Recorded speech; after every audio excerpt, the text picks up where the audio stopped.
प्रीतिजनकं भजेऽहं विजयध्वजं तपस्वाध्याय शुश्रूषा कृष्णपूजारतं मुनिं विश्वेशमिष्टदं वन्दे परिव्राट् चक्रवर्तिनं श्रीगुरुभ्यो नमः। हरिः ओम्। जन्माद्यस्य जतोऽन्वजातितरतश्चार्थेष्वभिघ्नस्वराट् तेने ब्रह्म हृदाय आदिकवये मुह्यन्ति जं सूरजः तेजो वारिमृदां यथा विनिमयो यत्र त्रिसर्गो मृषा धाम्ना स्वेन सदा निरस्तकुहकं सत्यं परं धीमहि। ॐ स्वस्त्यस्तु सताम् अशेष सन्मङ्गलानि भवन्तु। सम्यक् श्लोकैकश्रवणपठनमात्रेण वक्तुश्च श्रोतॄणां निखिलकलिकृतकल्मष अपनोदनपटुतरे श्रीमद्भागवते महापुराणे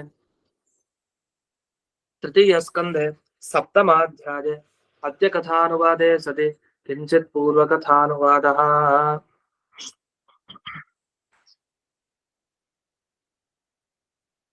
ಇದುವರೆಗೆ ಬ್ರಾಹ್ಮಣ, ಕ್ಷತ್ರಿಯ, ವೈಶ್ಯ, ಶೂದ್ರ ಹೀಗೆ ಪ್ರತಿಯೊಂದು ವರ್ಣಗಳ ಸೃಷ್ಟಿಯನ್ನ ಹೇಳ್ತಾ ಬಂದ್ರು. ಇದಾದ್ಮೇಲೆ ಅವರ ಕರ್ತವ್ಯ ಏನು ಅಂತ ಅದನ್ನು ತಿಳಿಸಿದ್ರು. ಇವರೆಲ್ಲ ತಾವು ತಮ್ಮ ತಮ್ಮ ವೃತ್ತಿಗಳೇನಿದೆ, ತಮ್ಮ ತಮ್ಮ ಕೆಲಸ ಏನಿದೆ, ಬ್ರಾಹ್ಮಣನ ಕರ್ತವ್ಯ ಏನೋ ಹಾಗೆ ಪ್ರತಿಯೊಬ್ಬರ ಕರ್ತವ್ಯ ಏನಿದೆಯೋ ಅದನ್ನ ಮಾಡ್ತಾ ಭಗವಂತನ ಪ್ರೀತಿಗೆ ಪಾತ್ರರಾಗಬಹುದು ಅಂತ ಹೇಳಿ ತಮ್ಮ ತಮ್ಮ ಧರ್ಮಗಳನ್ನ ಎಂದಿಗೂ ಕೂಡ ಬಿಡುಕೂಡುದು ಅಂತ ಇಷ್ಟು ವಿಷಯ ಬಂತು. ಇದಾದ್ಮೇಲೆ ಭಗವಂತನ ಒಂದು ಮಹಿಮೆ ಎಂಥದ್ದು ಅಂತ ಹೇಳಿ ಪೂರ್ತಿ ವರ್ಣಿಸ್ಲಿಕ್ಕೆ ಸಾಧ್ಯ ಇಲ್ಲ ಅಂತ ಹೇಳಿ ಮೈತ್ರೇಯರು ವಿದುರರಿಗೆ ತಿಳಿಸ್ತಾ ಬಂದ್ರು. ಆ ವಿಷಯವನ್ನ ನೋಡ್ಬೇಕು. ಒಂದ್ ಮಾತು ಹೇಳ್ತಾರೆ, ಭಗವಂತನ ಮಹಿಮೆ ಮನುಷ್ಯನಿಗೆ 100 ವರ್ಷ ಕೊಟ್ರು ವರ್ಣನೆ ಮಾಡ್ಲಿಕ್ಕೆ ಸಾಧ್ಯ ಇಲ್ಲ, ಯಾಕಂದ್ರೆ ಯಾರಿಗೂ ಆ ತರದ ಶಕ್ತಿ ಇಲ್ಲ. ಅಲ್ಲ, ಹಾಗಾದ್ರೆ ನಿರೂಪಣೆ ಮಾಡ್ಲೇಬಾರ್ದ? ಹೇಗಿದ್ರು 100 ವರ್ಷ ಆದ್ರೂ ಹೇಳಲಿಕ್ಕೆ ಬರಲ್ಲ ಅಂದ್ಮೇಲೆ ಹೇಳ್ದೆ ಇರೋದೇ ವಾಸಿ, ಸುಮ್ನೆ ಕೂತ್ಕೊಳ್ಳೋಣ? ಇಲ್ಲ, ನಿರೂಪಣೆ ಮಾಡ್ಬೇಕು ಅಂತ ಅನ್ಕೊಳ್ಳೋದು ತಪ್ಪು, ಮಾಡ್ಲಿಕ್ಕಂತೂ ಸಾಧ್ಯ ಇಲ್ಲ, ದೂರ ನಿಜ. ಆದ್ರೂ ಭಗವಂತನ ಅನುಗ್ರಹಕ್ಕೋಸ್ಕರ ಎಷ್ಟು ಸಾಧ್ಯನೋ ಅಷ್ಟು ಭಗವಂತನ ವರ್ಣನೆಯನ್ನ ಮಾಡ್ಬೇಕು ಅಂತ ಈ ರೀತಿಯಲ್ಲಿ 35ನೇ ಶ್ಲೋಕ ಅದರ ವಿವರಣೆಯನ್ನ ನೋಡೋಣ. 35ನೇ ಶ್ಲೋಕ. ಏತತ್ ಕ್ಷತ್ತರ್ ಭಗವತೋ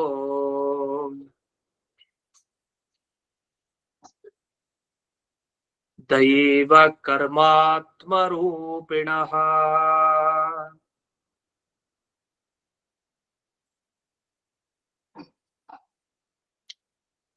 ಕಶ್ರದ್ಧಧ್ಯಾತ್ ಉದಾಹರ್ತುಂ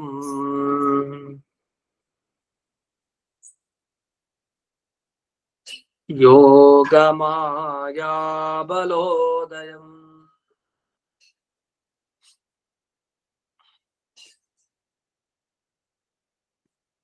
ಸತ್ತಃ ಅಂತ ಹೇಳಿ ವಿದುರರಿಗೆ ಸಂಬೋಧನೆ ಮಾಡ್ತಾ ಇದ್ದಾರೆ. ವಿದುರರೇ, ಭಗವಂತ ತಾನು ಎಂತ ಸ್ವಭಾವದವನು ಅಂದ್ರೆ ದೈವ ಕರ್ಮ ಆತ್ಮರೂಪಿಣ ಅಂತ. ಎಲ್ಲಾ ದೇವತೆಗಳಲ್ಲಿ ಮೊದಲಿಗೆ ನಿಲ್ಲೋನು ಭಗವಂತ, ಅವನು ದೈವ ಅಂತ ಕರೀತಾರೆ. ಇನ್ನು ಎಲ್ಲದಕ್ಕೂ ಮೂಲ ಕಾರಣ ಅವನೇ, ಹಾಗಾಗಿ ಅವನನ್ನ ಕರ್ಮ ಅಂತ ಕರೀತಾರೆ. ದೈವ, ಕರ್ಮ, ಆತ್ಮ ಎಲ್ಲಾ ಕಡೆ ವ್ಯಾಪಿಸ್ಕೊಂಡಿದ್ದಾನೆ, ಅದಕ್ಕೋಸ್ಕರ ಅವನನ್ನ ಆತ್ಮ ಅಂತ ಕರೀತಾರೆ. ಹಾಗಾದ್ರೆ ದೇವರನ್ನ ದೈವ ಮತ್ತೆ ಕರ್ಮ ಮತ್ತೆ ಆತ್ಮ ಈ 3 ಶಬ್ದಗಳಿಂದ ಕರೀತಾರೆ. ಇಂಥ ಭಗವಂತ ಅಂತ ಯಾಕೆ ಅನ್ನಿಸ್ಕೊಳ್ತಾನೆ? ಅದಕ್ಕೊಂದು ಕಾರಣ ಕೊಟ್ಟರು. ಭಗವಂತ ಅಂದ್ರೆ ಗೊತ್ತಿದೆ ನಮ್ಗೆ, 6 ವಿಧವಾದ ಗುಣ ಇರುತ್ತೆ ಅವನಲ್ಲಿ. ಅಲ್ಲಿ ಒಂದು ಗುಣ ಇದೆ, ಐಶ್ವರ್ಯಸ್ಯ ಸಮಗ್ರಸ್ಯ ವೀರ್ಯಸ್ಯ ಯಶಸ ಶ್ರೇಯ. ಐಶ್ವರ್ಯ ಅಂತ ಮೊದಲನೇ ಶಬ್ದ ಬಂತಲ್ಲ, ಅಂದ್ರೆ ಈಶ್ವರತ್ವ, ಸಾರ್ವಭೌಮತೆ, ಅಂದ್ರೆ ಏನ್ ಬೇಕಾದ್ರೂ ಮಾಡುವಂತ ಶಕ್ತಿ. ಕರ್ತುಂ ಅಕರ್ತುಂ ಅನ್ಯಥಾ ಕರ್ತುಂ ಸಮರ್ಥ ಅಂತ, ಮಾಡ್ಲಿಕ್ಕೆ ಮಾಡದೇ ಇರೋದಕ್ಕೆ ಬೇರೆ ತರನೇ ಮಾಡ್ಲಿಕ್ಕೆ, ಅಂದ್ರೆ ಅಚಿಂತ್ಯ, ಅದನ್ನ ಯೋಚನೆ ಮಾಡ್ಲಿಕ್ಕೂ ಸಾಧ್ಯ ಇಲ್ಲ ಅಂಥ ಶಕ್ತಿಯನ್ನ ಪಡೆದವನು ಪರಮಾತ್ಮ. ಅವನು ಹೇಗೆ ಅಂದ್ರೆ ಈಗಿನ ಬ್ರಹ್ಮಾಂಡ, ಮುಂದಿನ ಬ್ರಹ್ಮಾಂಡ, ಹಿಂದಿನ ಬ್ರಹ್ಮಾಂಡ, ಈ ತರದ ಅನಂತ ಬ್ರಹ್ಮಾಂಡ ಸೃಷ್ಟಿ ಮಾಡ್ಲಿಕ್ಕೆ ಶಕ್ತಿ ಇರುವವನು ದೇವರು. ಇಂಥವನ ಬಗ್ಗೆ ನಾವು ಎಷ್ಟು ಉದಾಹರಣೆ ಕೊಟ್ಟು ಮುಗಿಸ್ಲಿಕ್ಕೆ ಸಾಧ್ಯ ಅವನ ಬಗ್ಗೆ ವಿವರಿಸ್ಲಿಕ್ಕೆ? ಯಾಕೆಂದ್ರೆ ಯೋಗಮಾಯಾ ಬಲೋದಯ, ಅವನ ಯೋಗಮಾಯೆ ಅಂದ್ರೆ ಅವನ ಸ್ವರೂಪ ಶಕ್ತಿ ಇದೆಯಲ್ಲ, ಆ ಶಕ್ತಿಯ ಮಾಯಾ ಬಲ, ಅದರ ಶಕ್ತಿಯನ್ನೇ ಮಾಯಾ ಅಂತ ಕರೀತಾರೆ. ಅದರ ಬಲ ಏನಿದೆ, ಆ ಬಲದ ಒಂದು ವಿಸ್ತಾರತೆ ಅದನ್ನ ವರ್ಣಿಸ್ಲಿಕ್ಕೆ ಸಾಧ್ಯ ಇಲ್ಲ. ಅದರಿಂದ ವಿಶ್ವಾಸ ನನಗೆ ಅದ್ರಲ್ಲಿ ಬರೋದೇ ಇಲ್ಲ. ಅಂದ್ರೆ ಯಾವ್ದ್ರಲ್ಲಿ ಬರಲ್ಲ, ಭಗವಂತನ ಬಗ್ಗೆ ಅನೇಕ ಉದಾಹರಣೆಗಳನ್ನ ಕೊಡ್ತಾ ನಾ ಪೂರ್ತಿ ದೇವರ ಬಗ್ಗೆ ಹೇಳ್ತೀನಿ ಅಂತ ಹೇಳೋ ವಿಷಯದಲ್ಲಿ ನನಗೆ ವಿಶ್ವಾಸ ಇಲ್ಲ. ಯಾಕಂದ್ರೆ ಆ ವಿಷಯದಲ್ಲಿ ಯಾರು ವಿಶ್ವಾಸ ಇಡ್ಲಿಕ್ಕೆ ಸಾಧ್ಯ ಅಂತ ಹೀಗೆ ಪ್ರಶ್ನೆಯನ್ನ ಮಾಡ್ಕೊಂಡ್ರು. ಇಲ್ಲಿ ಒಂದೊಂದೇ ಶಬ್ದದ ವಿವರಣೆಯನ್ನ ಮುಂದಕ್ಕೆ ನೀಡ್ತಾರೆ. ಇದು ಸಾಮಾನ್ಯವಾಗಿ ಭಾಗವತ ಪದ್ಯಕ್ಕೆ ಅರ್ಥ. ಮುಂದೆ ವಿಜಯಧ್ವಜ ತೀರ್ಥರು ತಾವು ಇದನ್ನ ವಿವರಿಸ್ತಾ ಹೋಗ್ತಾರೆ. ದೈವ ಅಂದ್ರೆ ದೇವೇಶು ಅಧಿಕತ್ವ, ದೇವತೆಗಳಲ್ಲಿ ಯಾರು ಹೆಚ್ಚೋ ಅವನು ದೈವ. ನಾವ್ ಈಗಿನ ಕಾಲದ ದೈವ ಅನ್ನೋ ಒಂದು ಶಬ್ದ ಕೇಳ್ತಾ ಇರ್ತೀವಿ. ಆ ಶಬ್ದದ ಅರ್ಥ ಬೇರೆ ಅರ್ಥದಲ್ಲಿ ಪ್ರಯೋಗಿಸೋದು, ಅದು ಬೇರೆ ಗಣಗಳು ದೈವ ಅಂತ ಈಗಿನ ಕಾಲದಲ್ಲಿ ಹೇಳ್ತಾ ಇರೋದು. ಅದಕ್ಕೂ ಇದಕ್ಕೂ ಸಂಬಂಧ ಇಲ್ಲ. ಇಲ್ಲಿ ದೈವ ಅಂದ್ರೆ ದೇವೇಶು ಅಧಿಕ ದೈವ, ಇಡೀ ಎಲ್ಲ ದೇವತಾ ಗಣಗಳಲ್ಲಿ ಮುಖ್ಯನಾಗಿ ಸರ್ವೋತ್ತಮನಾಗಿ ಇರುವಂತಹ ಪರಮಾತ್ಮ, ಅವನಿಗೆ ದೈವ ಅಂತ ಕರೀತಾರೆ. ಇದು ಕರ್ಮ ಅಂದ್ರೇನು, ಕಾರಣತ್ವಾತ್ ಕರ್ಮ. ನಮ್ಮ ಎಲ್ಲ ಆಗುಹೋಗುಗಳಿಗೆ ನಾವೇನು ಫಲವನ್ನು ಅನುಭವಿಸ್ತೀವಿ ಜೀವನದಲ್ಲಿ, ಅದಕ್ಕೆಲ್ಲ ಕಾರಣವಾದದ್ದೇ ಕರ್ಮ. ಕಾರಣತ್ವಾತ್ ಕರ್ಮ ಉಚ್ಯತೆ ಅಂತ. ಕಾರಣ ಆದ್ರಿಂದ ಕರ್ಮ ಅದಕ್ಕೆ ಕರೆಯೋದು. ಅದ ಶಬ್ದಕ್ಕೆ ಅರ್ಥ ಬಿಡಿಸೋದಿದೆಯಲ್ಲ, ಅದು ಬಹಳ ಸೊಗಸಾಗಿರುತ್ತೆ. ಸಂಸ್ಕೃತದಲ್ಲಿ ಒಂದು ಶಬ್ದ ಕೊಟ್ರೆ ಅದಕ್ಕೆ, ಈಗ ವಾದಿರಾಜ ಅಂತ ಹೆಸರಿತ್ತು, ವಾದಿನಾಂ ರಾಜ ಅಂತ ಹೇಳ್ತೀವಲ್ಲ, ವಾದಿಗಳಿಗೆ ರಾಜ, ವಾದಿರಾಜ. ಈಗ ಮಧ್ವ ಅನ್ನೋ ಶಬ್ದ ಕೊಟ್ರೆ, ಆಗ ಮಧ್ವ ಅನ್ನೋ ಶಬ್ದಕ್ಕೆ ಮಧು ಅಂದ್ರೆ ಜೇನಿನಂತೆ ಸುಖಕರವಾದ ಶಾಸ್ತ್ರವನ್ನ ರಚನೆ ಮಾಡಿದ್ದಾರೆ, ಮಧ್ವ ಅಂತ ಹೆಸರು. ಹೀಗೆ ಆ ಶಬ್ದಗಳಿಗೆ ವಿವರಣೆ ಅಂತ ಇರುತ್ತಲ್ಲ, ಸಂಸ್ಕೃತದಲ್ಲಿ ತುಂಬಾ ಸೊಗಸು. ಅದೇ ರೀತಿ ಇಲ್ಲಿ ಕರ್ಮ ಅಂದ್ರೆ ಕಾರಣತ್ವಾತ್ ಕರ್ಮ. ನಿಮ್ಮ ಎಲ್ಲ ಫಲಗಳಿಗೆ ಕಾರಣವಾದದ್ದೇ ಕರ್ಮ. ಅದರಲ್ಲೂ ಸರ್ವಸ್ಯ ಮೂಲ ಕಾರಣತ್ವ. ಕರ್ಮ ಒಂದು ಹಂತಕ್ ಮಾತ್ರ. ಯಾಕೆ ಕರ್ಮ ಜಡ ಎಷ್ಟು ತನ್ನ ಶಕ್ತಿಯನ್ನ ವಿನಿಯೋಗ ಮಾಡಿ ನಮಗೆ ಫಲ ಕೊಡ್ಲಿಕ್ಕೆ ಸಾಧ್ಯ. ಆ ಕರ್ಮಕ್ಕೆ ಪ್ರೇರಣೆ ಮಾಡೋ ದೇವರು ಹಿಂದಕ್ಕಿದ್ದಾನೆ, ಅವನೇ ಮೂಲ ಕಾರಣ. ಆ ಮೂಲ ಕಾರಣನಾದ್ದರಿಂದ ಅವನನ್ನ ಕರ್ಮ ಅಂತ ಕರೀತಾರೆ. ಇನ್ನು ಆತ್ಮ ಅಂದ್ರೆ ಜೀವ ಅಂತ ಅರ್ಥ ಅಲ್ಲ. ಆತ್ಮ ಅನ್ನೋ ಶಬ್ದಕ್ಕೆ ಸಾಮಾನ್ಯ ಜೀವಾತ್ಮ ಪರಮಾತ್ಮ ಅಂತ ಎರಡು ಅರ್ಥ ಇದೆ. ಅದರಲ್ಲಿ ಇಲ್ಲಿ ಅಂದ್ರೆ ಈ ಭಾಗವತದ ಪದ್ಯದಲ್ಲಿ ಆತ್ಮ ಅಂದ್ರೆ ದೇವರನ್ನೇ ತಗೊಳ್ಬೇಕು. ಯಾಕೆ, ಯಾರು ವ್ಯಾಪಿಸಿಕೊಂಡಿದ್ದಾನೋ ಅವನ ಆತ್ಮ. ನಾವು ನಮ್ಮ ಮನೆಯನ್ನೇ ವ್ಯಾಪಿಸ್ಕೊಂಡಿಲ್ಲ, ನಾವೆಲ್ಲಿ ಕೂತಿದೀವೋ ಅಲ್ಲೇ ಇದೀವಿ, ನಾವ್ ಇಡೀ ಜಗತ್ನಲ್ಲಿ ಇಲ್ಲ. ಆದ್ರಿಂದ ವ್ಯಾಪಿಸಿಕೊಂಡಿರೋದು ಅಂದ್ರೆ ಪ್ರತಿಯೊಂದು ಕಡೆ ಅದು ದೇವ್ರು ಮಾತ್ರ. ಅದನ್ನ ಆತ್ಮ ಅಂದ್ರೆ ಅವನೇ. ಈ ತರದ ಸ್ವಭಾವ ಅವನಿಗಿದೆ ಅಂತ ಹೇಳ್ತಾರೆ. ಅದೇ ರೂಪ ಅಂತ ಒಂದು ಶಬ್ದ ಬಂದಿದೆ ಭಾಗವತ. ರೂಪ ಅಂದ್ರೆ ಸ್ವಭಾವ ಅಂತ ಅರ್ಥದಲ್ಲಿ. ರೂಪ ಅಂದ್ರೆ ಬಣ್ಣ ಅನ್ನೋ ಅರ್ಥದಲ್ಲಿ ಬರ್ಲಿಲ್ಲ ಇಲ್ಲಿ. ಅಲ್ಲ, ಈ ರೂಪ ಅನ್ನೋದಕ್ಕೆ ಸ್ವಭಾವ ಅಂತ ಎಲ್ಲ ಅರ್ಥ ಇದೆ ಅಂದ್ರೆ, ಒಂದು ಅಪರೂಪದ ಕೋಶ ಉದಾಹರಿಸ್ತಾರೆ, ಯಾದವ ಕೋಶ ಅಂತ. ಅಂದ್ರೆ ಟಿಪ್ಪಣಿಕಾರರ ಒಂದು ವೈಶಿಷ್ಟ್ಯ ಏನು ಅಂದ್ರೆ, ಒಂದು ಶಬ್ದ ಕೊಟ್ರೆ ಅದಕ್ಕೆ ಅರ್ಥ ಹೇಳ್ತಾರೆ, ಸುಮ್ನೆ ಹೇಳಲ್ಲ, ಪ್ರಮಾಣ ಕೊಡ್ತಾರೆ. ರೂಪ ಅನ್ನೋ ಶಬ್ದಕ್ಕೆ ಎಲ್ರಿಗೂ ಗೊತ್ತಿರೋದೇನು, ರೂಪರಸಗಂಧ ಸ್ಪರ್ಶ ಸಂಖ್ಯಾ ಅಂತ. ರೂಪ ಅಂದ್ರೆ ಬಣ್ಣ, ಅದು ಪ್ರಸಿದ್ಧ. ಹಾಗಂತ ಹೇಳಿ ಹುಡುಕಿದ್ರು ನಿಮಗ್ ಸಿಗಲ್ಲ. ರೂಪ ಅನ್ನೋ ಶಬ್ದ ಬೇಕಾದಷ್ಟು ಕಡೆ ಇದೆ, ವಿಷಯ ಬೇರೆ ಬೇಕಾದಷ್ಟು ಕಡೆ ಪ್ರಯೋಗ ಮಾಡ್ತಾರೆ. ಆ ಸ್ವಭಾವ ಅನ್ನೋ ಅರ್ಥದಲ್ಲಿ ಬಹಳ ಅಪರೂಪ. ಅದನ್ನ ಇಲ್ಲಿ ಸ್ವರೂಪ ಅನ್ನೋದ್ರ ಬದಲು ರೂಪ ಅಂತ ಕರೀತಾರೆ, ಅದನ್ನ ಬಳಸಿದ್ದಾರೆ. ಇಂಥ ಭಗವಂತನ ಯೋಗ ಮಾಯೆ ಅನ್ನೋದಕ್ಕೆ ಸ್ವರೂಪ ಶಕ್ತಿ ಅಂತ ಅರ್ಥ. ಅದನ್ನ ಬಿಡಿಸಿದ್ದಾರೆ. ಅದನ್ನ ಯಾವ ಮನುಷ್ಯನೂ ಕೂಡ ಉದಾಹರಣೆಯನ್ನ ಕೊಟ್ಟು ಭಗವಂತನ ಆ ಶಕ್ತಿಯ ಒಂದು ಪ್ರಕಾರವನ್ನ ವರ್ಣನೆ ಮಾಡ್ಲಿಕ್ಕೆ ಸಾಧ್ಯ ಇಲ್ಲ. ಯಾಕೆ, ಅನಂತತ್ವ. ದೇವರ ರೂಪ ಅನಂತ, ದೇವರ ಶಕ್ತಿ ಅನಂತ, ದೇವರ ಕಾರ್ಯ ಅನಂತ, ಎಲ್ಲ ಅನಂತ. ಅದರಿಂದ ಸಾಧ್ಯ ಇಲ್ಲ. ಇನ್ನು ಇಲ್ಲಿ ದೈವ ಅನ್ನೋದಕ್ಕೆ ಇನ್ನೊಂದು ಅರ್ಥ ಇದೆ. ನಮ್ ದೈವ ಸರಿ ಇರ್ಲಿಲ್ಲ, ನಮ್ ಅದೃಷ್ಟ ಸರಿ ಇರ್ಲಿಲ್ಲ ಅಂತ ಹೇಳೋದಿದೆ. ದೈವ ಅಂದ್ರೆ ಅದೃಷ್ಟ ಅನ್ನೋ ಅರ್ಥದಲ್ಲೂ ಇದೆ. ಆ ಅರ್ಥವನ್ನ ಇಲ್ಲಿ ತಗೊಳ್ಬಾರ್ದು ಅಂತ ತಿಳಿಸ್ಲಿಕ್ಕೆ ಇಷ್ಟೆಲ್ಲ ವ್ಯಾಖ್ಯಾನ ಮಾಡಿದ್ದು. ಯಾಕಂದ್ರೆ ದೈವಂ ದಿಷ್ಟಂ ಭಾಗಧೇಯಂ. ಭಾಗಧೇಯ ಅಂದ್ರೆ ನಮ್ ಪಾಲಿಗೆ ಏನ್ ಸೇರ್ಬೇಕೋ ಅದನ್ನ ದೈವ ಅಂತ ಕರೀತಾರೆ, ಅಂದ್ರೆ ಅದೃಷ್ಟ. ಅದಿಲ್ಲ ಅಂತ, ಅಂದ್ರೆ ಆ ಅರ್ಥವನ್ನ ಇಲ್ಲಿ ತಗೊಳ್ಬಾರ್ದು ಅಂತ. ಇನ್ನು ಇಷ್ಟಾಗಿ ಮುಂದಿನ ಅರ್ಥ ಈ ಪ್ರಕಾಶಿಕಾ ಟಿಪ್ಪಣಿ ಅಂತ ಏನಿದೆ ಅದರಲ್ಲಿ ವಿವರಿಸ್ತಾರೆ. ಅಲ್ಲೇನ್ ವಿವರಿಸಿದ್ದಾರೆ ನೋಡೋಣ. ದೈವ ಕರ್ಮಾತ್ಮ ರೂಪಿ ಅಂತ ಒಂದು ಶಬ್ದವನ್ನ ಹಾಕಿದ್ರು. ಅಲ್ಲೂ ಇದೇ ತರದ ವಿವರಣೆ ಮಾಡ್ತಾ ಹೋಗ್ತಾನೆ. ಅಲ್ಲಿನ ಸ್ವಾರಸ್ಯ ಏನಂತಂದ್ರೆ, ಭಗವಂತನ ಬಗ್ಗೆ ಯಾಕೆ ಹೇಳಲಿಕ್ಕೆ ಸಾಧ್ಯ ಇಲ್ಲ ಅಂದ್ರೆ, ಪ್ರತಿಯೊಂದ್ರಲ್ಲೂ ಅನಂತತ್ವ ಸೇರಿಸ್ಕೊಡ್ಬೇಕಂತೆ. ಎಲ್ಲೆಲ್ಲ ಅನಂತತ್ವ ಇದೆ ಅಂದ್ರೆ, ಒಂದು ಅವನ ಒಂದೊಂದು ರೂಪ ಅದೇ ಅನಂತ ಅಂತೆ. ನಾವು ಒಂದ್ ರೂಪ ನೋಡ್ತೀವಿ, ಕೃಷ್ಣ ರೂಪ. ಕೃಷ್ಣ ರೂಪವನ್ನ ವರ್ಣಿಸಿ ಬೇರೆ ರೂಪದಿರ್ಲಿ, ಒಂದ್ ರೂಪ ಸಾಕಂತೆ. ಆ ಒಂದ್ ರೂಪದ ಒಂದು ಕಣ್ಣು, ಒಂದು ಬೆರಳು, ಒಂದು ಉಗುರು, ಇಷ್ಟೇ. ಇದ್ರ ಬಗ್ಗೆ ವರ್ಣನೆ ಮಾಡ್ಲಿಕ್ಕೆ ಸಾಧ್ಯ ಇಲ್ಲ. ಲಕ್ಷ್ಮೀ ದೇವಿ ಇನ್ನೂ ಕೂಡ ವರ್ಣಿಸ್ತಾ ಇದ್ದು ಸಾಧ್ಯವೇ ಆಗ್ಲಿಲ್ವಂತೆ ಇನ್ನು ಪೂರ್ಣ ಮಾಡ್ಲಿಕ್ಕೆ. ಆ ತರ ಆಯ್ತಿದು. ನರಮಾಪಿ ಪದಾಂಗುಲೀಲ ಸನ್ ನಖಧೂರ ಜದನಂತ ಸದ್ಗುಣಾನ್ ಗಡಯೇತ್ ಅಂತ ಮಧ್ವೇಜದಲ್ಲಿ ತಿಳಿಸ್ತಾರಲ್ಲ ಆ ತರ. ಅದರಿಂದ ಒಂದೊಂದು ರೂಪದಲ್ಲೇ ಒಂದೊಂದು ಅವಯವಗಳೇ ಅನಂತ ಅಂತ ಆದ್ಮೇಲೆ ಪರಿಪೂರ್ಣವಾಗಿ ತಿಳಿಯೋದೇ ಅಸಂಭವ, ಇನ್ನು ಹೇಳೋದೆಲ್ಲಿ ಅಂತ ಇದುವರೆಗೆ ವಿವರಣೆಯನ್ನ ಮಾಡಿದ್ರು. ಇಷ್ಟಾಗಿ ಕೆಲವ್ರು ಏನ್ ಮಾಡಿದ್ದಾರೆ, ಈ ಶ್ಲೋಕಕ್ಕೆ ಅಪಾರ್ಥ ಮಾಡಿದ್ದಾರೆ. ಏನ್ ಅಪಾರ್ಥ ಮಾಡಿದ್ದಾರೆ ಅಂದ್ರೆ, ದೈವ ಕರ್ಮಾತ್ಮ ರೂಪಿಣ ಅನ್ನೋ ಶಬ್ದದಲ್ಲಿ ದೈವ ಅಂದ್ರೆ ಕಾಲ ಅಂತ ಅರ್ಥ ಮಾಡಿದ್ದಾರೆ. ದೈವ ಅನ್ನೋ ಶಬ್ದಕ್ಕೆ ಕಾಲ, ಕರ್ಮ ಅಂದ್ರೆ ಜೀವರ ಪುಣ್ಯ ಪಾಪ, ಆತ್ಮ ಅಂದ್ರೆ ಅವರ ಸ್ವಭಾವ, ಜೀವರ ಸ್ವಭಾವ. ಇದೆಲ್ಲ ದೇವರ ಅಧೀನ. ಅಂದ್ರೆ ಕಾಲ ಆಗ್ಲಿ, ಜೀವರ ಅದೃಷ್ಟ ಆಗ್ಲಿ, ಅಥವಾ ಅವರ ಸ್ವಭಾವ ಆಗ್ಲಿ, ಎಲ್ಲವೂ ದೇವರ ಅಧೀನ. ಆದ್ರಿಂದ ಅದೆಲ್ಲ ದೇವರ ರೂಪ ಅಂತೆ. ದೇವರ ರೂಪ ಇವೆಲ್ಲ ಹೇಗಾಗ್ಲಿಕ್ಕೆ ಸಾಧ್ಯ? ದೇವರ ರೂಪ ಇದು ಹೇಗಾಗ್ಲಿಕ್ಕೂ ಕೂಡ ಸಾಧ್ಯ ಇಲ್ಲ. ಯಾವತ್ತು ದೇವರ ರೂಪ ಅಂದ್ರೆ ದೇವರ ದೇಹನೇ ಆಗ್ಬೇಕು. ಆದ್ರೆ ಇವ್ರೇನ್ ವ್ಯಾಖ್ಯಾನ ಮಾಡಿದ್ದಾರೆ, ಕಾಲ ಆಗ್ಲಿ, ಪುಣ್ಯ ಪಾಪಗಳಾಗ್ಲಿ, ಅಥವಾ ಜೀವರ ಸ್ವಭಾವ ಆಗ್ಲಿ, ಅದೆಲ್ಲ ದೇವರ ರೂಪ. ಅಂಥ ರೂಪ ಉಳ್ಳಂತಹ ಭಗವಂತ ಅಂತ ಅರ್ಥ ಮಾಡಿದ್ದಾರೆ. ವಸ್ತುತಃ ಭಗವಂತನ ಶರೀರ ಇವೆಲ್ಲ ಹೇಳಲಿಕ್ಕೆ ಯಾವುದೇ ಒಂದು ಆಧಾರ ಇಲ್ಲ. ಅದರಿಂದ ಅವರ ವ್ಯಾಖ್ಯಾನ ತಪ್ಪು. ಹಾಗಾದ್ರೆ ಆಚಾರ್ಯರ ವ್ಯಾಖ್ಯಾನ ಏನು? ಅದೇ ಪ್ರಮಾಣ. ಏನ ಆಚಾರ್ಯರ ಅರ್ಥ ಹೇಳಿದ್ದಾರೆ ಇದಕ್ಕೆ ಅಂದ್ರೆ, ಅಧಿಕತ್ವಾತ್ ದೇವ ಶಬ್ದೋ ದೈವತೇಶ್ವಧಿಕೋ ಯತಃ ದೈವಂ ಹರಿಹಿ ಕರ್ಮ ಮೂಲಂ ಕೃತಿರಿತ್ಯೇವ ಭಣ್ಯತೆ ವ್ಯಾಪ್ತತ್ವಾದ್ ಆತ್ಮಶಬ್ದಶ್ಚ ಶ್ರೀಪತಿತ್ವಾಚ್ಚ ಮಾಧವ. ಮಾಧವ ಅಂತ ಯಾಕೆ ಕರೀತಾರೆ ಅನ್ನೋದಕ್ಕೂ ಕಾರಣ ಕೊಟ್ಟು, ಶ್ರೀಪತಿ ಆದ್ರಿಂದ ಮಾಧವ. ಮಾ ಅಂದ್ರೆ ಶ್ರೀ, ಲಕ್ಷ್ಮಿ ಅಂತ ಅರ್ಥ. ಅವಳ ಗಂಡ ಆದ್ರಿಂದ ಮಾಧವ ಅಂತ ಕರೀತಾರೆ. ಇನ್ನು ವ್ಯಾಪ್ತತ್ವಾದ್ ಆತ್ಮ ಶಬ್ದ, ಆತ್ಮ ಅನ್ನೋ ಶಬ್ದವನ್ನ ವ್ಯಾಪ್ತವಾದ ವಸ್ತುವಿನಲ್ಲಿ ಬಳಸ್ತಾರೆ. ಅದ್ ನಮ್ ನೋಡಿ ಆಯ್ತು. ಇನ್ನು ಕರ್ಮ ಮೂಲಂ ಕೃತಿ, ನಾವು ಮಾಡೋ ಪ್ರತಿಯೊಂದು ಕರ್ಮಕ್ಕೆ ಮೂಲ ನಮ್ಮ ಪ್ರಯತ್ನ. ಆ ಪ್ರಯತ್ನವೇ ಎಲ್ಲಾ ಕರ್ಮಗಳಿಗೂ ಮೂಲ. ದೈವಂ ಹರಿಹಿ, ದೈವ ಅಂದ್ರೆ ಇಲ್ಲಿ ಹರಿ, ಶ್ರೀಹರಿ ಅಂತ ಅರ್ಥ. ಈ ರೀತಿ ಈ ಒಂದೊಂದು ಶಬ್ದಗಳಿಗೂ ಅರ್ಥವನ್ನ ಬಿಡಿಸಿದ್ದಾರೆ. ಇದರ ಮೇಲೆ ಇಲ್ಲಿ ಟಿಪ್ಪಣಿಯಲ್ಲಿ ಇನ್ನೊಂದಿಷ್ಟು ವಿವರಣೆ ಇದೆ. ದೇವ ಅನ್ನೋದ್ರ ಮೇಲೆ ದೈವ ಅಂತ ಹೇಗೆ ಅರ್ಥ ಆಯ್ತು ಅಂತ, ಇದೊಂದು ಅಪೂರ್ವವಾದ ಪ್ರಯೋಗ. ಈ ತರ ಅರ್ಥದಲ್ಲಿ ದೈವ ಅನ್ನೋ ಶಬ್ದ ಸಿಗಲ್ಲ. ದೇವತೆಗಳಿಗೆ ಸಂಬಂಧಪಟ್ಟ ಲೋಕ ದೈವ ಲೋಕ ಅಂತ ಹೇಳ್ಬೋದು ಬೇಕಾದ್ರೆ. ಮತ್ತೆ ದೇವತೆಗಳಲ್ಲಿ ಅಧಿಕನಾದವನು ದೈವ ಅಂತ ಅನ್ನಿಸ್ಕೊಳ್ತಾನೆ ಅನ್ನೋದು ಈ ಪ್ರಮಾಣದ ಬಲದಿಂದಲೇ ಸಿಗೋದು. ಆಚಾರ್ಯರೇನು ಉದಾಹರಿಸಿದ್ದಾರೆ, ಈ ಪ್ರಮಾಣ ಶ್ಲೋಕದಿಂದಲೇ ಅದು ಸಿಗೋದು. ವ್ಯಾಕರಣ ಶಾಸ್ತ್ರದ ಪ್ರಕಾರ ಆ ರೀತಿ ಅರ್ಥ ಸಿಗೋದು ಕಷ್ಟ. ಅದನ್ನ ಹೇಗೋ ಒಂದು ಕೂಡಿಸ್ಬೇಕಷ್ಟೇ. ಇನ್ನು ಮೂಲಕೃತಿ ಅಂತ ಒಂದು ಇದೆ. ಮೂಲಕೃತಿ ಅಂದ್ರೆ ಏನು?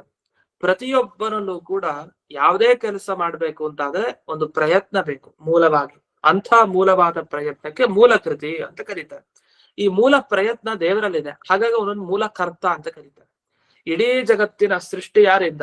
ದೇವರಿಂದ ಅಂತಾನೆ ಹೇಳ್ಬೇಕು. ಬ್ರಹ್ಮದೇವರಿಂದ ಅಂತ ಹೇಳೋ ಹಾಗಿಲ್ಲ, ಲಕ್ಷ್ಮೀ ದೇವಿಯಿಂದ ಅಂತ ಹೇಳೋ ಹಾಗಿಲ್ಲ. ಯಾಕೆ?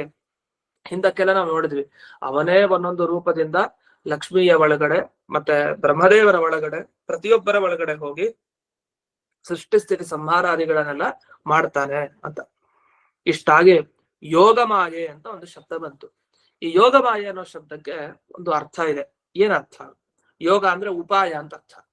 ಮಾಯ ಅಂತಂದ್ರೆ ಸಾಧನ, ಒಂದು ಶಕ್ತಿ. ಯಾವ್ದದು ಉಪಾಯವಾದ ಶಕ್ತಿ ದೇವರಲ್ಲಿರೋದು ಅಂದ್ರೆ, ಪ್ರಪಂಚ ನಿರ್ಮಾಣ ಮಾಡ್ಲಿಕ್ಕೆ ಅವನ ಒಂದು ಇಚ್ಛೆ, ಅವನ ಒಂದು ಸಂಕಲ್ಪ, ಅದನ್ನೇ ಯೋಗ ಮಾಯೆ ಅಂತ ಕರೀತಾರೆ. ಹಾಗಾಗಿ ಸ್ವರೂಪ ಶಕ್ತಿ ಅಂದ್ರೆ ದೇವರ ಸ್ವರೂಪದಲ್ಲೇ ಇರುವಂತ ಶಕ್ತಿ. ಅದನ್ನ ಹೇಗೆ ಈ ಯೋಗ ಮಾಯ ಅನ್ನೋ ಶಬ್ದ ತಿಳಿಸುತ್ತೆ? ಯೋಗ ಮಾಯ ಅಂದ್ರೆ, ಯೋಗ ಅಂದ್ರೆ ಉಪಾಯ. ಯಾವುದ್ರಲ್ಲಿ ಉಪಾಯ? ಪ್ರಪಂಚವನ್ನ ನಿರ್ಮಾಣ ಮಾಡೋದ್ರಲ್ಲಿ ಬೇಕಾದ ಉಪಾಯ. ಆ ಉಪಾಯ ಯಾವುದು? ಮಾಯ ಅಂದ್ರೆ ಭಗವಂತನ ಇಚ್ಛೆ, ಶಕ್ತಿ ಅಂತ ಕರೀತಾರೆ. ಹಾಗಾದ್ರೆ ಅವನ ಬಲ, ಅವನ ಶಕ್ತಿಯ ಬಗ್ಗೆ ಯಾರೂ ಪೂರ್ಣ ಹೇಳಲಿಕ್ಕೆ ಸಾಧ್ಯ ಇಲ್ಲ. ಅಂತೂ ಹೊಟ್ಟೆ ಅಭಿಪ್ರಾಯ ಏನು ಅಂತಂದ್ರೆ, ಬೇರೆ ವ್ಯಾಖ್ಯಾನಕಾರ ಏನ್ ಮಾಡಿದ್ರು, ಕಾಲ, ಅದೃಷ್ಟ, ಸ್ವಭಾವ ಇದನ್ನೆಲ್ಲ ಬೇರೆ ದೇವತೆಗಳಲ್ಲೂ ಕಾಣ್ಬಹುದು. ಎಷ್ಟೋ ದೇವತೆಗಳು ಕಾಲ ನಿಯಾಮಕರಾಗಿದ್ದಾರೆ, ಅದೃಷ್ಟ ನಿಯಾಮಕರು, ಸ್ವಭಾವ ನಿಯಾಮಕರು, ಅವರೆಲ್ಲ ಆ ಗುಣಗಳಿದೆ. ಆದ್ರೆ ಈ ಭಾಗವತ ಪದ್ಯ ಏನ್ ಹೇಳಲಿಕ್ಕೆ ಹೊರಟಿದೆ, ಸರ್ವೋತ್ತಮನಾದವನು ದೇವರು, ಮೂಲ ಕಾರಣ ದೇವರು. ಈ ತರದ ಧರ್ಮ ಇದೆಯಲ್ಲ, ಅದು ದೇವರನ್ನ ಬಿಟ್ಟು ಇನ್ನೆಲ್ಲೂ ಇಲ್ಲ. ಈ ವಿಷಯವನ್ನ ವಿದುರರಿಗೆ ಮೈತ್ರೇಯರು ಹೇಳಲಿಕ್ಕೆ ಹೊರಟಿರೋದು ಹೊರತು, ಎಲ್ಲಾ ದೇವತೆಗಳಲ್ಲಿ ಕಾಮನ್ ಆಗಿ ಕಾಣುವಂತಹ ಗುಣ ಇರುತ್ತಲ್ಲ, ಆ ಗುಣ ಹೇಳಿ ಉಪಯೋಗ ಏನು? ದೇವರ ಪರಿಚಯ ಮಾಡ್ಕೊಡಿ ಅಂದ್ರೆ ಬ್ರಹ್ಮದೇವರಿಗೂ 4 ಮುಖ, ದೇವರಿಗೂ 4 ಮುಖ. ದೇವ್ರಿಗೆ 4 ಮುಖ ಇರೋನ್ ದೇವರು ಅಂತಂದ್ರೆ ಬ್ರಹ್ಮದೇವರಲ್ಲೂ ಆ ಮುಖ ಇದೆ, ಹಾಗಲ್ಲ. ಹಾಗಾಗಿ ಬೇರೆ ದೇವತೆಗಳು ಬರಬಾರದು, ದೇವರಲ್ಲಿ ಮಾತ್ರ ಬರಬೇಕು. ಅಂಥ ಗುಣವನ್ನ ಮೈತ್ರೇಯರು ವಿದುರರಿಗೆ ಉಪದೇಶ ಕೊಡ್ಬೇಕು. ಅದು ಯಾವುದು ಅಂದ್ರೆ ಇದೆ, ದೈವ, ಕರ್ಮ, ಆತ್ಮ, ಈ 3 ಶಬ್ದದಿಂದ ತಿಳಿಯುವಂತ ಗುಣಗಳು. ಇಷ್ಟಾಗಿ ಇನ್ನೊಂದು ಇಲ್ಲಿ ಆಕ್ಷೇಪವನ್ನ ಮಾಡ್ಕೊಳ್ತಾರೆ. ಅಲ್ಲ, ಎಲ್ಲಾದ್ರೂ ಕೂಡ ದೇವ ಅನ್ನೋ ಶಬ್ದವನ್ನ ಅಧಿಕ ಅನ್ನೋ ಅರ್ಥದಲ್ಲಿ ಬಳಸಿದ್ಯಾ ಅಂದ್ರೆ ಈಗ ತಾನೇ ನಾನು ಹೇಳ್ದೆ, ಇದು ಎಲ್ಲೋ ವ್ಯಾಕರಣದಲ್ಲಿ ಸಿಗಲ್ವಲ್ಲ. ದೈವ ಅನ್ನೋ ಶಬ್ದಕ್ಕೆ ದೇವತೆಗಳಲ್ಲಿ ಉತ್ತಮ ಅಂತ ಎಲ್ಲ ಅರ್ಥ ಇದೆ. ದೇವ ಅಂದ್ರೆ ದೇವತೆಗಳು, ಅವರಿಗಿಂತ ಉತ್ತಮ ಅಂತ ಅರ್ಥದಲ್ಲಿ ದೈವ ಅನ್ನೋ ಶಬ್ದ ಎಲ್ಲೂ ಇಲ್ಲ, ಬಳಕೆ ಇಲ್ಲ.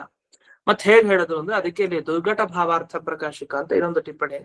ಆ ಟಿಪ್ಪಣಿಯಲ್ಲಿ ವಿವರಣೆ ಮಾಡ್ತಾ ಹೇಳ್ತಾರೆ, ರಾಜ ಭಟ್ಟಾರಕೋ ದೇವಃ ಇತ್ಯವಿಧಾನ. ಇವ್ರು ಹೀಗ್ ಕೊಡಿಸ್ತಾರೆ, ಒಬ್ಬ ರಾಜನನ್ನ ಹೇಗ್ ಕರೀತಾರೆ, ದೇವ, ಭಟ್ಟಾರಕ ಅಂತೆಲ್ಲ ಶಬ್ದದಿಂದ ಕರೀತಾರೆ. ರಾಜ ಅಂದ್ರೇನು, ಅಧಿಕನಾದವನೇ ರಾಜ. ಈಗ ನರದೇವ ಅಂತ ಹೇಳ್ತೀವಿ ನಾವು. ನರದೇವ ಅಂದ್ರೆ ಏನರ್ಥ, ರಾಜನಿಗೆ ಹೆಸರು ನರದೇವ ಅಂತ. ಮನುಷ್ಯರಿಗೆಲ್ಲ ದೇವ ಇವನೇ, ಅಂದ್ರೆ ಮನುಷ್ಯರಲ್ಲಿ ಅಧಿಕ, ಒಳ್ಳೆ ಸ್ಥಾನದಲ್ಲಿರೋನು, ಅಧಿಕನಾಗಿರೋನು ಅವನೇ ಅಂತ ಅರ್ಥ. ಹಾಗಾದ್ರೆ ದೇವ ಅನ್ನೋ ಶಬ್ದಕ್ಕೂ ಅಧಿಕ ಅನ್ನೋ ಅರ್ಥ ಇದೆ. ಅದನ್ನ ನರದೇವ ಅಂತೆಲ್ಲ, ಭೂದೇವ, ಭೂದೇವ ಅಂದ್ರೆ ಬ್ರಾಹ್ಮಣರು ಅಂತ ಅರ್ಥ. ಭೂದೇವ, ನರದೇವ ಅಂದ್ರೆ ರಾಜ. ಹೀಗೆ ಎಲ್ಲ ಶಬ್ದಗಳನ್ನು ಬಳಸ್ಕೊಂಡಾಗ ದೇವ ಅನ್ನೋ ಶಬ್ದಕ್ಕೆ ಅಧಿಕ, ದೊಡ್ಡವನು ಅನ್ನೋ ಅರ್ಥ ಇದೆ. ಆ ದೇವನೇ ದೈವ. ಹಾಗಾದ್ರೆ ಯಾರ ದೇವನೇ ದೈವ ಅಂದ್ರೆ ಅದು ಭಗವಂತ ಅಂತ ಅರ್ಥ, ಅಂದ್ರೆ ಶ್ರೀಹರಿ ಅಂತ ಅರ್ಥ ಅಂತ. ಹೀಗೆ ದೈವ, ದೇವ ಅನ್ನೋ ಎರಡೂ ಶಬ್ದ ಭಗವಂತನನ್ನ ಹೇಳ್ತಾ ಇದೆ. ಇನ್ನೊಂದು ದೇವ ಅಂದ್ರೆ ಅಧಿಕರು ಯಾರು, ನರರಿಗೆ ದೇವತೆಗಳು. ಆ ದೇವತೆಗಳಲ್ಲಿ ಅಧಿಕ ಯಾರು, ಅದು ಭಗವಂತ. ಹೀಗೆ ಈ ಶಬ್ದವನ್ನ ಬಿಡಿಸ್ಕೊಂಡು ಅರ್ಥ ಮಾಡ್ಬೇಕು ಅಂತ ಇವರು ವಿವರಿಸಿದ್ದಾರೆ. ಇನ್ನು ಆತ್ಮ ಅನ್ನೋ ಶಬ್ದಕ್ಕೆ ವ್ಯಾಪ್ತಿ, ವಿಶಾಲ ಅನ್ನೋ ಅರ್ಥ ಹೇಗ್ ಸಿಗ್ತಾ ಇದೆ ಅನ್ನೋ ಅರ್ಥವನ್ನು ಇಲ್ಲಿ ಬಿಡಿಸಿದ್ದಾರೆ ವ್ಯಾಕರಣದ ಪ್ರಕಾರ. ಅಂತೂ ಈ ಆತ್ಮ ಅನ್ನೋಲ್ಲಿ ಹೇಗ್ ಬಿಡಿಸ್ಕೊಳ್ಳೋದು ಅಂದ್ರೆ, ಆತ್ಮ ಅಂದ್ರೆ ತ ಅಂತಿದೆಯಲ್ಲ, ತ ಅಂದ್ರೆ ವಿಸ್ತಾರ ಅಂತ ಅರ್ಥ. ಈ ಗಾಯತ್ರಿ ಮಂತ್ರದಲ್ಲಿ ತತ್ ಸವಿತರು ವರೆಣ್ಯಂ ಅಂತ ಬರುತ್ತೆ. ತತ್ ಅಂದ್ರೆ ಏನರ್ಥ, ತ ಅಂದ್ರೆ ಎಲ್ಲಾ ಕಡೆ ಇರುವಂತ ಭಗವಂತ. ತತ್ ಸವಿತು, ಸೂರ್ಯ, ಸೂರ್ಯನ ಕಿರಣ ಎಲ್ಲಾ ಕಡೆ ವ್ಯಾಪಿಸ್ಕೊಂಡಿದೆ. ಅದನ್ನ ತತ್ ಅಂದ್ರೆ ವ್ಯಾಪ್ತನಾದ ದೇವರು ಅಂತ ಅರ್ಥ ಮಾಡ್ತೀವಿ. ಹಾಗಾದ್ರೆ ತ ಅನ್ನೋ ಶಬ್ದ ಬಂದ್ರೆ ಅದಕ್ಕೆ ತನು ವಿಸ್ತಾರೆ, ವಿಸ್ತಾರ ಅಂತ ಅರ್ಥ. ಅಲ್ಲಿ ಆತ್ಮ ಅನ್ನೋಲ್ಲಿ ಆ ಅಂದ್ರೆ ಚೆನ್ನಾಗಿ, ತ ವಿಸ್ತಾರವಾಗಿ ಇರೋನು ಅಂತ ಅರ್ಥ. ಅವನಿಗೆ ಆತ್ಮ ಅಂತ ಕರೀತಾರೆ. ಹೀಗೆ ಆ ಶಬ್ದದ ಅರ್ಥವನ್ನು ಬಿಡಿಸಿದ್ದಾರೆ. ಇಷ್ಟು ವಿಷಯ ಹೇಳಿ ಮುಂದಕ್ಕೆ ಮಾತು ಹೇಳ್ತಾರೆ. ಹಾಗಾದ್ರೆ ಭಗವಂತನ ಮಹಿಮೆಯನ್ನ ಹೇಳಲಿಕ್ಕೆ, ಅವನ ಕಥೆಯನ್ನ ಹೇಳಲಿಕ್ಕೆ ನನಗೆ ಶಕ್ತಿ ಇಲ್ಲ, ಆದ್ರೂ ನನಗೆ ಒಂದು ಪ್ರಯೋಜನ ಇದೆಯಲ್ಲ, ಆ ಪ್ರಯೋಜನ ಇರೋದ್ರಿಂದ ನಾನು ನಿನಗೆ ಹೇಳ್ತೀನಿ ಅಂತ ವಿದುರರಿಗೆ ಮೈತ್ರೇಯರು ತಿಳಿಸ್ತಾರೆ. ಹಾಗಾದ್ರೆ ಏನು ಆ ವಿಷಯ ಹೇಳ್ತಿರೋದು ನೋಡೋಣ. 36ನೇ ಶ್ಲೋಕ. ಅಥಾಪಿ ಕೀರ್ತಯಾಮ್ಯಂಗ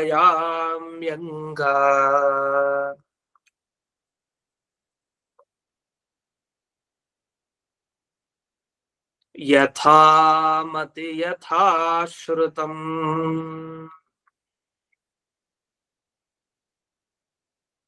ಕೀರ್ತಿಂ ಹರೇ ಸ್ವಾಂ ಸಂಸ್ಕರ್ತುಂ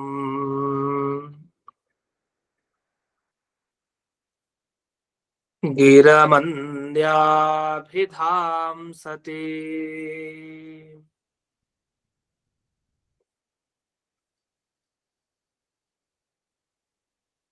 ಅಥಾಪಿ ಕೀರ್ತಯಾಮ್ಯಂಗ, ಹೀಗೆಲ್ಲ ಗೊತ್ತಿದೆ ಅಂದ್ರೆ ಭಗವಂತನ ಮಹಿಮೆ ಯಾರಂತ ಅದನ್ನ ಹೇಳಲಿಕ್ಕೆ ಸಾಧ್ಯ ಇಲ್ಲ.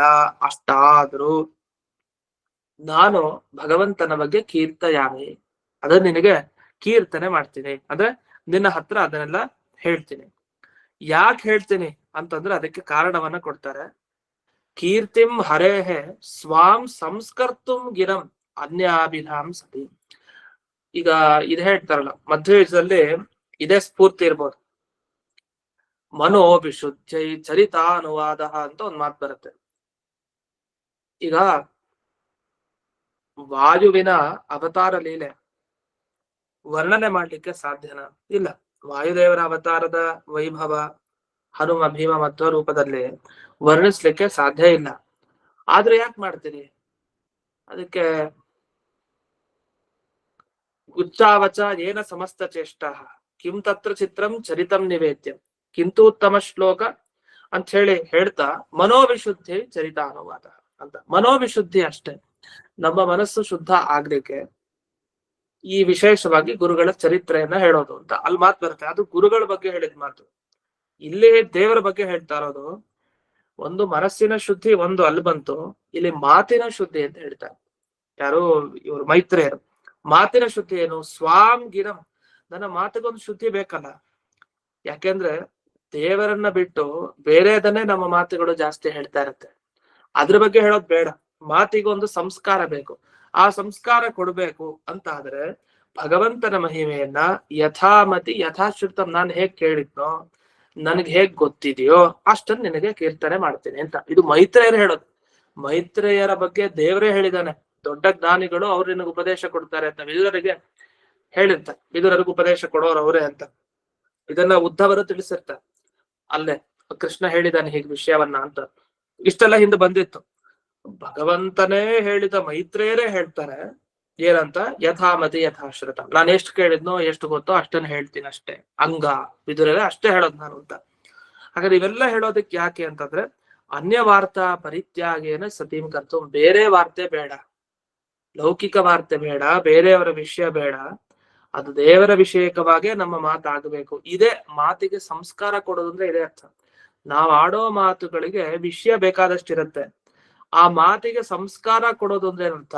ಆ ಮಾತಿಗೆ ಬೇಕಾದ ವಿಷಯ ಕೊಡೋದು, ಬೇಡದೇ ಇರೋ ವಿಷಯ ಕೊಡದೇ ಇರೋದು. ಇದೇ ಮಾತಿಗೆ ಕೊಡುವಂತ ಸಂಸ್ಕಾರ. ಸಂಸ್ಕಾರ ಅಂದ್ರೆ ಒಬ್ಬ ವ್ಯಕ್ತಿಗೆ ಸಂಸ್ಕಾರ ಕೊಡೋದು ಅಂದ್ರೆ ಏನರ್ಥ? ಅವನು ಮಾಡೋ ಕೆಲಸದಲ್ಲೆಲ್ಲ ಬದಲಾವಣೆ ತರೋದು. ಅವನು ಯಾವಾಗಲೂ ಲೌಕಿಕದಲ್ಲೇ ಇರ್ತಾನೆ. ಆ ಲೌಕಿಕತೆಯಿಂದ ಆಧ್ಯಾತ್ಮಿಕದ ಇದಕ್ಕೆ ಮಾರ್ಗಕ್ಕೆ ತರೋದು. ಇದೇ ಒಂದು ಸಂಸ್ಕಾರ ಕೊಡೋದು. ಅಂದ್ರೆ ಅವ್ನು ಹೋಗೋ ದಾರಿಗೆ ವಿಷಯ ನಾವು ಕಲ್ಪನೆ ಮಾಡ್ಕೊಡ್ತೀವಿ. ನೀ ಹೋಗ್ತಾ ಇರೋ ದಾರಿ ಓಡಾಡ್ತೀಯ ಅಂದ್ರೆ ವಿಷಯ ಇದನ್ನ ತಗೊಂಡ್ ಮುಂದಕ್ಕೆ ಹೋಗು ಅಷ್ಟೇ. ಇದೇ ಸಂಸ್ಕಾರ. ಆತರ ಕಿವಿಗಾಗ್ಲಿ ಮಾತಿಗಾಗ್ಲಿ ಎಲ್ಲದಕ್ಕೂ ಸಂಸ್ಕಾರ ಕೊಡೋದೇನರ್ಥ? ಕಣ್ಣು ಬೇಡದೇ ಇರೋದು ನೋಡ್ತಾ ಇತ್ತು, ಅದಕ್ಕೆ ದೇವರ ಮೂರ್ತಿಯನ್ನ ತಂದು ಮುಂದೆ ಇಟ್ಟ, ಅದೇ ಕಣ್ಣಿಗೆ ಕೊಡುವಂತಹ ಸಂಸ್ಕಾರ. ಇನ್ಮೇಲಿಂದ ಅವನು ಸಾಲಿಗ್ರಾಮ ಪ್ರತಿಮೆ ಅದನ್ನೇ ನೋಡ್ಲಿಕ್ಕೆ ಶುರು ಮಾಡ್ತಾನೆ. ಕಿವಿಗೆ ಒಂದು ಸಂಸ್ಕಾರ ಕೊಟ್ಟು, ಏನ್ ಸಂಸ್ಕಾರ? ಕಿವಿಯಿಂದ ಬೇಕಾದಷ್ಟು ಬೇಡದೆ ಇರೋದು ಕೇಳ್ತಾ ಇದ್ದ, ಒಳ್ಳೆ ವಿಷಯ ಹಾಕ್ಲಿಕ್ಕೆ ಶುರು ಮಾಡ್ದ ಕಿವಿಗೆ. ಅವಾಗ ಏನಾಯ್ತು? ಆ ಕಿವಿಗೆ ಸಂಸ್ಕಾರ ಕೊಟ್ಟಾಗಾಯ್ತು. ಹೀಗೆ ಪ್ರತಿಯೊಂದು ಇಂದ್ರಿಯಗಳಿಗೂ ಕೂಡ ದೇವರ ವಿಷಯ ಗುರುಗಳ ವಿಷಯವನ್ನ ಕೊಡ್ತಾ ಹೋಗಿದ್ದೀವಿ ಅಂದ್ರೆ ಆಯಾ ಇಂದ್ರಿಯಗಳಿಗೆ ಸಂಸ್ಕಾರ ಕೊಟ್ಟಾಗ್ಲೆಕ್ಕ. ಇಲ್ಲಿ ಮಾತಿನ ಸಂಸ್ಕಾರದ ಬಗ್ಗೆ ಇವ್ರು ಮಾತಾಡ್ತಾ ಇದ್ದಾರೆ. ತಥಾಪಿ ಹರೇಹೆ ಅನ್ಯಸ್ಯ ಅಭಿಧಾನಂ, ಅನ್ಯಾಭಿಧ, ಯಾವಾಗಲೂ ಬೇರೆದ್ರ ಬಗ್ಗೆ ಹೇಳ್ತಾ ಇರುವಂತಹ ಮಾತಿಗೆ ಸಂಸ್ಕಾರವನ್ನ ಕೊಡ್ಲಿಕ್ಕೋಸ್ಕರ ಹೀಗೆ ಹೇಳಿತ್ತು. ಇಷ್ಟಾಗಿ ಕೊನೆಗೆ ಒಂದು ಇಲ್ಲಿ ಪ್ರಕಾಶಿಕಾ ಟಿಪ್ಪಣಿಯಲ್ಲಿ ಒಂದು ಮಾತು ಹೇಳ್ತಾರೆ. ಅತಯೇವ ಕ್ವಚಿತ್ ಅನ್ಯಾಭಿಧ ಅಸತೀಮಿತ್ಯೇವ ಪಾಠ ತತ್ರ ಅನ್ಯಾಭಿಧ ಚಾಸೌ ಅಸತಿ ಚೇತಿ ವಿಗ್ರಹ. ಅಂದ್ರೆ ದೇವರನ್ನ ಬಿಟ್ಟು ಬೇರೆದ್ರ ಬಗ್ಗೆ ಹೇಳುವಂತಹ ಮಾತು ಅನ್ಯಾಭಿಧ ಅಂತ, ಅದರ ಬಗ್ಗೆ ಇರುವಂತಹ ಮಾತನ್ನ ಸಂಸ್ಕಾರ ಮಾಡ್ಲಿಕ್ಕೆ ಅಂತ ಒಂದು ಪಾಠ. ಎರಡು ಪಾಠ ಇದೆ ಅಲ್ಲಿ. ಎಲ್ಲಿ ಅಂದ್ರೆ ಈ ಶ್ಲೋಕದಲ್ಲಿ ಗಿರಾಂ ಅನ್ಯಾಭಿಧಾಂ ಸತೀಂ ಅಂತ ಇದೆ ಒಂದು ಪಾಠ, ಈಗ ಹೇಳ್ಕೊಟ್ಟಿದ್ರಲ್ಲಿ. ಇನ್ನೊಂದು ಪಾಠ ಅನ್ಯಾಭಿಧಾ ಸತೀಂ. ಅನ್ಯಾಭಿಧಾ ಸತೀಂ ಅನ್ನೋಲಿ ಅಮ್ ಅಂತಿದೆಯಲ್ಲ, ಅನ್ಯಾಭಿಧಾಂ ಅಂತ ಅನುಸ್ವಾರ. ಅನುಸ್ವಾರ ಕೆಲವು ಕಡೆ ಭಾಗವತದಲ್ಲಿ ಇಲ್ಲ, ಪಾಠದಲ್ಲಿ. ಅದನ್ನ ಸೇರಿಸಿದ್ರೆ ಏನಾಯ್ತು? ಅನ್ಯಾಭಿಧಾ ಸತೀಂ ಅಂದ್ರೆ ಬೇರೆಯ ವಿಷಯದ ಬಗ್ಗೆ ಮಾತಾಡುವಂತ ದುಷ್ಟವಾದ ಮಾತಿಗೆ ಸಂಸ್ಕಾರ ಕೊಡ್ಲಿಕ್ಕೆ. ಕೆಟ್ಟ ಹೋಗಿದೆ ಮಾತು, ಅದಕ್ಕೆ ಸಂಸ್ಕಾರ ಕೊಡೋದಂದ್ರೆ ಇರೋ ವಿಷಯ ಹೊರಗಾಕಿ ಇನ್ನೊಂದು ವಿಷಯ ತುಂಬಿಸೋದು. ಈ ತಲೆಯಲ್ಲೆಲ್ಲ ದೇವರ ವಿರುದ್ಧವಾಗಿ ತುಂಬಿಕೊಂಡಿದ್ದಾನೆ, ಗುರುಗಳ ದ್ವೇಷ ಎಲ್ಲ ಭಾವನೆ ತುಂಬಿಕೊಂಡಿದ್ದಾನೆ, ದುಷ್ಟ ಆಗ್ಬಿಟ್ಟಿದೆ ಬುದ್ಧಿ, ಇಂದ್ರಿಯಗಳೆಲ್ಲ ದುಷ್ಟ ಆಗಿದೆ. ಅದಕ್ಕೆ ಸಂಸ್ಕಾರ ಕೊಡೋದೇನು? ಆ ಕೊಳೆಯನ್ನೆಲ್ಲ ತೆಗೆದು ಇನ್ನೊಂದನ್ನು ತುಂಬಿಸೋದು. ಆ ತರ ಇದು. ಹಾಗೆ ಮಾತುಗಳೆಲ್ಲ ಬೇರೆ ಇದರಿಂದ ಕೆಟ್ಟ ಹೋಗ್ಬಿಟ್ಟಿದೆ, ಎಲ್ಲ ವಿಷಯ ತೆಗೆದು ಆ ಕೆಟ್ಟದನ್ನ ಒಳ್ಳೆಯದನ್ನ ತುಂಬೋದು. ಇದೇ ಸಂಸ್ಕಾರ ಕೊಡೋದು. ಆ ಸಂಸ್ಕಾರ ಅನ್ನೋ ಶಬ್ದಕ್ಕೆ ಇಷ್ಟೇ ಅರ್ಥ ಅಂತ ಹೇಳಿ ಈ ಭಾಗವತದ ಪದ್ಯದಲ್ಲಿ ವಿವರಣೆ ಮಾಡಿದ್ದಾರೆ. ಇದೆಲ್ಲ ವ್ಯಾಖ್ಯಾನದಲ್ಲಿ ಅದರ ವಿವರಣೆ ಅಂತೂ. ಈ ಭಾಗವತದ ಪದ್ಯದಲ್ಲಿ 2 ಪಾಠ ಇದೆ ಕೊನೆ ಆ ಶಬ್ದದಲ್ಲಿ. ಇದಾದ್ಮೇಲೆ ಮುಂದಕ್ಕೆ ಈ ಮಾತು ಮತ್ತೆ ಕೈ ಮುಂತಾದ ಏನೇನು ಇಂದ್ರಿಯಗಳು, ಇದರ ಲಾಭ ಏನು, ಇದೆಲ್ಲ ಯಾಕೆ ಬಂದಿದೆ, ದೇವ್ರು ಯಾಕೆ ಇದನ್ನೆಲ್ಲ ಕೊಟ್ಟಿದ್ದಾನೆ ಅಂದ್ರೆ ಈ ಸಂಸ್ಕಾರ ಕೊಡ್ಲಿಕ್ಕೆ ದೇವ್ರು ಕೊಟ್ಟಿರೋದು ಅಂತ ಹೇಳಿ ಮುಂದೆ ಅದರ ಬಗ್ಗೆ ವಿವರಣೆಯನ್ನು ಮಾಡ್ತಾರೆ. ಅದೇನು ಅನ್ನೋದನ್ನ ನಾಳೆ ದಿವಸ ನೋಡೋಣ ಅಂತ ಹೇಳ್ತಾ ಇಂದಿನ ಪಾಠವನ್ನ ಅಸ್ಮದ್ ಗುರುವಂತರ್ಗತ ವ್ಯಾಸತೀರ್ಥ ಗುರುವಂತರ್ಗತ ಭಾರತೀಯ ರಮಣ ಮುಖ್ಯ ಪ್ರಾಣಾಂತರ್ಗತ ಶ್ರೀಮನ್ಮೂಲ ಗೋಪಾಲ ಕೃಷ್ಣನಿಗೆ ಅರ್ಪಣೆ ಮಾಡ್ತೇನೆ. ಶ್ರೀಕೃಷ್ಣ ನಮಸ್ಕಾರ.